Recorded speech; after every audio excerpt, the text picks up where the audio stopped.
Alright, so I wanted to make this video because I haven't really seen much online about this particular car. This one in particular is an 04 Mitsubishi Galant 3.8 liter, the 6G75 engine. Now, I've seen a lot of stuff online for the 6G75 engine for replacing the timing belt, which is what I use because some of the documentation is kind of meh for what you get for changing this. And I've also seen somebody replace the water pump, but not specifically for the Galant for this one. I watched a dude replace one on a Montero, I think it was. I'll list him down or link it down below because that information that he had, he's done this job many times for the timing belt, was very helpful. He had a lot of cool hints and basically helped me alleviate a lot of the anxiety of doing this because timing is always a bit sketchy to do, or any timing job. There was also another dude that actually, I'll link down below as well, that actually shows you how to replace the timing belt and the tensioner pulley as well on this exact car, but nothing about the water pump. So that's what I'm gonna here to film. Before I go into that, I just wanted to list off a few helpful hints for at least getting the timing all right and some of the other helpful things that I realized from watching the videos and looking up online about this stuff.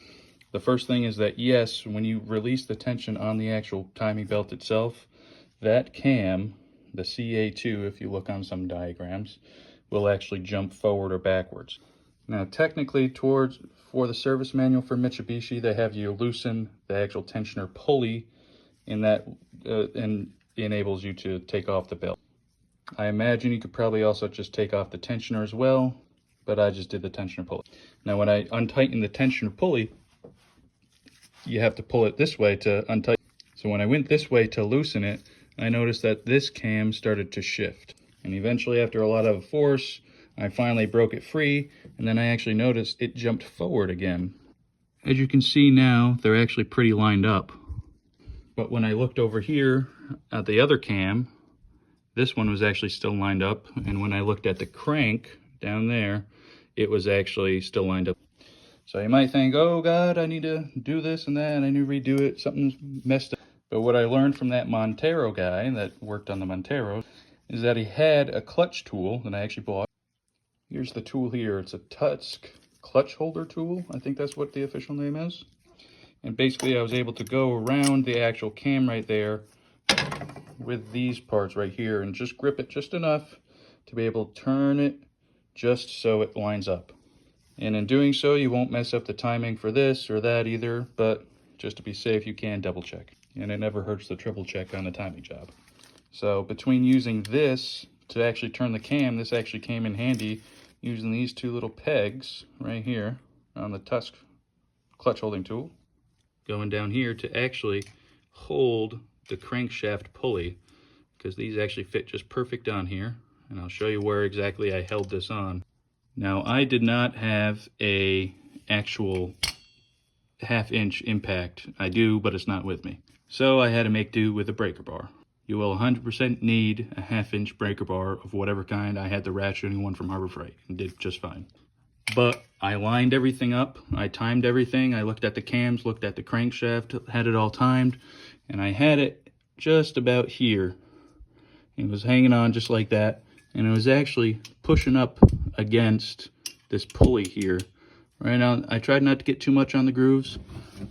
You can kind of see there's a little flat spot right here. I tried to get on the AC pulley right there and have it push up against that. So it was kind of just like that and hanging on to the actual crankshaft pulley. And then that was enough leverage for me to be able to put the breaker bar on. I had to put a cheater bar on top of that because it was so on there, but I eventually broke it free and got that. And before I actually go into the water pump, because that's pretty much it about me rambling on for now, I actually did lose coolant every once in a while. When I checked this every 6 months or so, I would notice that it was getting low, and I could actually somewhat see the fins from the actual radiator itself from the inside. So I didn't need to fill it much, but you know, it was eating up some coolant after a while. I was starting to think maybe it was the head gasket or something, but draining the oil, it was clear. It was, you know, regular oil, nothing mixed in with any coolant or anything. So with this being at 180,000 miles, I just kind of thought, you know what, screw it. It's not hurting anything. It's not getting in the engine. It's fine. That's when I noticed, when I was actually doing this timing job, you can actually see the water pump. If I can get a better view. Oh, there. Oh, you can see that crusty stuff. That's the coolant that was leaking out. Looking on some of the service bulletins, they say that some seepage does not mean a failed water pump. So going under the car now, even though those service bulletins said it doesn't mean it's a bad water pump, I thought that was a lot more extra crusties, as you can see right about there, right above my finger there. You can see all that extra crusty stuff.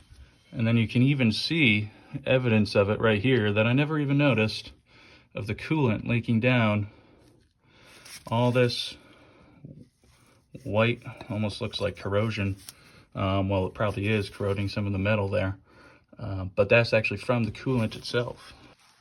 So I am like 99% sure that is actually my source of losing the coolant. And another good sign that you need to change, that I needed to change this, is you can kind of hear it.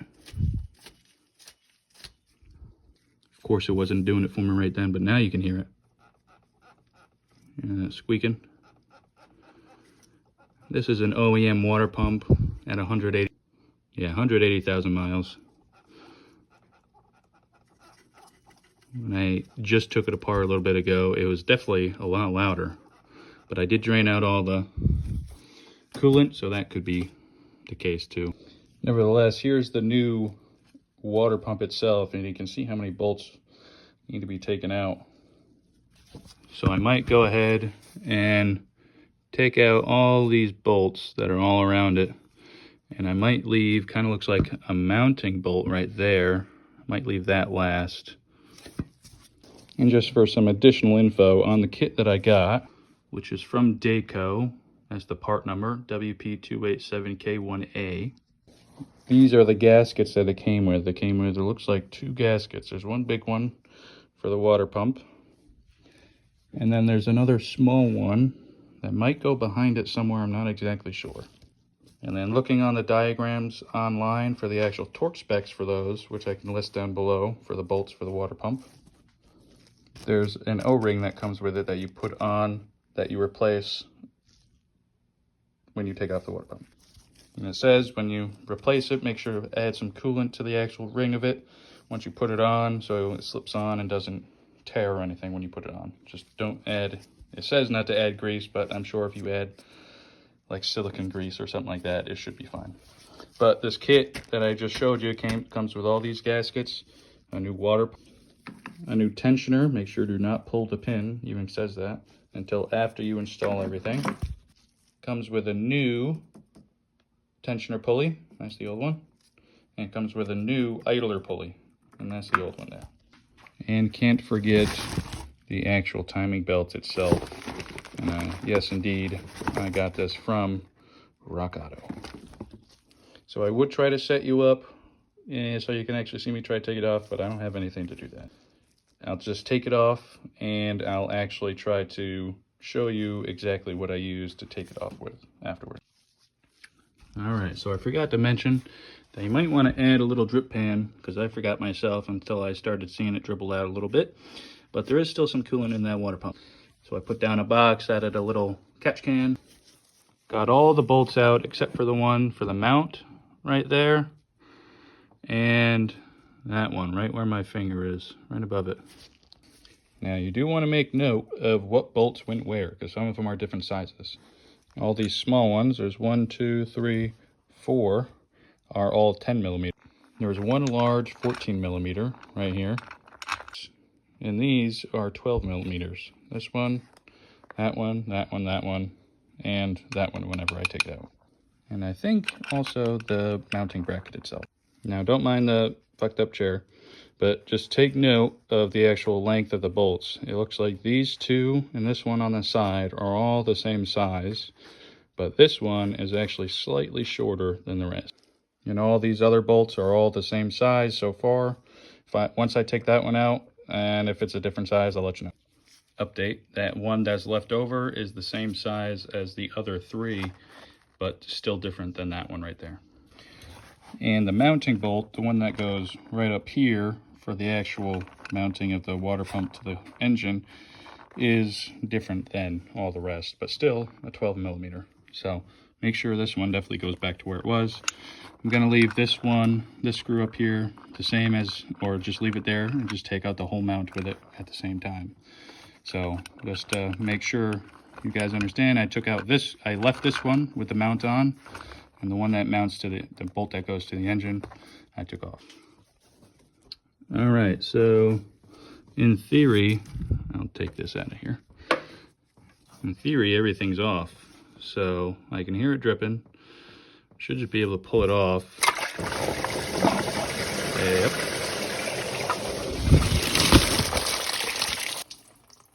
That's close enough, I suppose.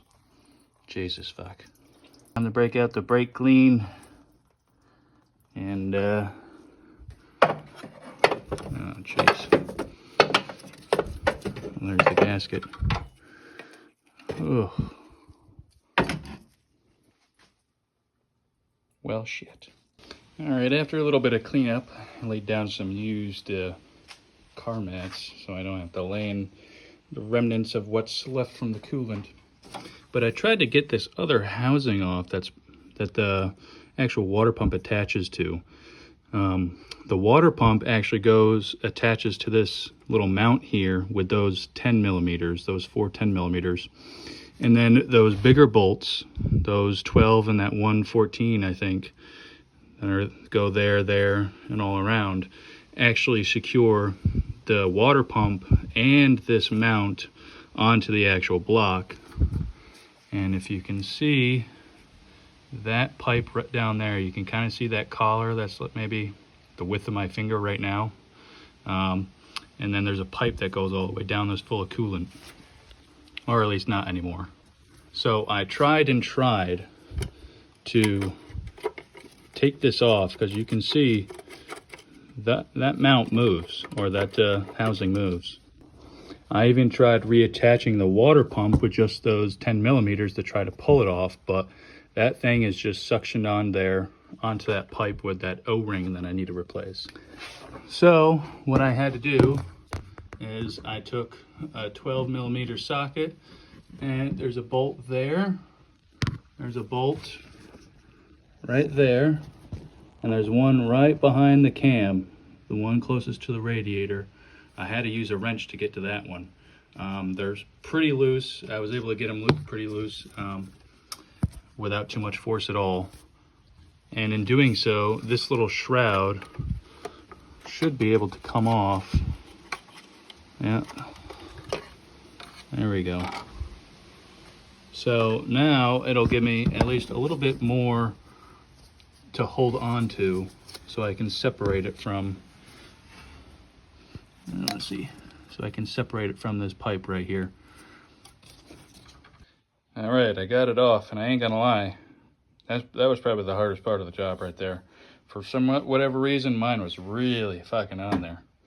But what I had to do, I only have a crowbar, something that was long enough, and I kind of stuck it right in here behind the housing right there, and leaned up against right there where I'm poking, and I was able to get enough pressure, and it just popped right off. All right, so I know this is sideways, but you can kind of see the carnage from what's down there, because actually before I took this out, there was a metric ass ton, that's an official measurement, of actual rat bedding or whatever. They took it out of the firewall, as you can see, right from there, years and years ago. And there was actually, the first owner, I'm the second one, actually had a mouse living in the vent, and another, I guess, nest was built inside, blocking the airflow. Whew. So I guess this was their second home or something after that one was destroyed, because there was a lot. There is some of the actual nest that was there. I actually had to suck out most of it with that vacuum and put that flexible hose on it and kind of just feed it in through the top here and I was able to get the majority of it out. But yeah, and it looks like that gasket that you can see right there where I'm pointing at the tip, and right there, it's all one. And it actually, the kit that I got comes with it right there, and it looks to be the same. Left is triangle, the other one is some weird ass shape. So looks like it's the right one, but the one that in this kit is not metal, it is felt. But I presume it is good enough. So I'm gonna stuff the holes, stuff that hole, and that one, and kind of clean that out a little bit, and replace the gasket, clean up the housing a little bit. I might just bolt on the actual water pump onto the housing after I'm done, slide it all in there, bolt it in loosely, then put in that shroud, or wherever I put it, put in that shroud, and then I should be good to go onto the timing belt. All right, so she's back in. It was kind of a pain, but I was able to get it. One tip, when you put on the gasket for the actual water pump housing, not this one, but this one that's attached to the pipe there. When you try to put that on, and the two gaskets, the one on the bottom there and the bottom there, that kind of connects. That one, it might be easier to use like some, what is it, gasket maker. Kind of dab some on just to keep it and have it stay there while you put these in. What I had to do, because I was too lazy to go get some, even though it's right over there around the corner, all I did was I actually brought the whole pump with the housing over here, and I put all the bolts in. And I put the bolts, and as I was holding it, it was kind of a little difficult, but as I was holding it, I put the gasket on and fed the bolts all through. And then I kind of just wiggled this on and slowly tightened one of the bolts so it held it on, and made sure I could finger tight all the bolts that were left to make sure they weren't puncturing through any of the gasket, and I called it there. So after that, I just had to torque down the rest. This big one here was like 36 foot-pounds or something like that. But the other smaller ones that were 12 millimeters, that was only like 17 foot-pounds. But I torqued all those down. The ones that the 10 mil that you actually connect the water pump to the actual housing in the back here, I kind of just drove those in by hand with an impact, just a couple of ugga-duggas, and that should be all good. I didn't look up the torque spec for that one. But those didn't really hold much anyways. So for what you will actually need, it was a couple deep sockets for the 12 millimeter and the 14 millimeter, 12 and 14, and then the 10 as well. That will help you pretty much take off everything here, and you might also need a 12 mil wrench to be able to take off that bolt there for that little shroud that I'm letting dry because I painted. It was all rusted and everything. I don't know if you guys saw. So that's pretty much all that you need to take off the water pump, besides a torque wrench, unless you want to just say screw it and say good enough, which some people can once you get good enough, but this is kind of a long job, so I just wanted to make sure it was done right. All right, so for the documentation that I found, it doesn't really list anything for the torque specs for the shroud here. So just these are pretty loose to begin with, so you don't really have to crank them down. I just kind of used the impact, used a couple ugga-duggas for that one there and that one there. For this one that's kind of hidden behind the cam, I really want to make sure it's tight because you definitely don't want that to come loose and start rattling around in here. So you might want to use a little bit of thread locker too if you can. Definitely use the blue, not the red.